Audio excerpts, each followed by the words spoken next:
So I was speaking with a friend of mine at an insurance agency. They do underwriting a few weeks back, and we were talking about some of the claims they see. And there's certainly a big difference between what we see on the NTSB accident databases and reporting versus what we see reported for claims at the insurance agencies and the underwriters. And one of the things that stuck out to me was a significant percentage of their claims is taxiing.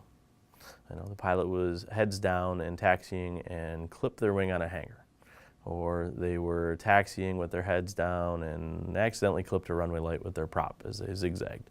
And interestingly, the largest number of the claims were not private pilots at hour 60, 70, 80.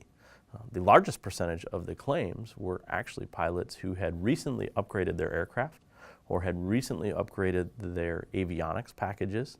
You know, many times we think as pilots that we can multitask. We think this in real life too, you know, and everything else we do, that we can do multiple things at a time. And the reality is the research shows that we are not multitasking.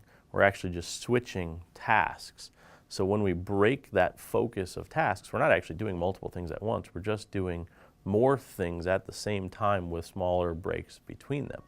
As we look at our aircraft and the changes we've had over the years, we've increased the technology levels in the aircraft and certainly increased the technology levels in things that we bring with us into the cockpit as well. But as we work with advanced avionics, we end up heads down a lot of times. And that heads down time is really pretty dangerous. If we're heads down, we're really not paying attention to what's happening around us. Even though we may have a clearance, things happen, whether somebody else is in an area where we were expected to be, whether they were cleared or not.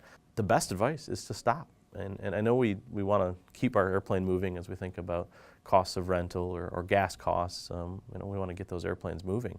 But the cost of crashing our airplane or dying is certainly a lot higher than the extra half a gallon of gas that we might spend as we park for a couple minutes in a run-up area and program either our GPS or our iPad for that route.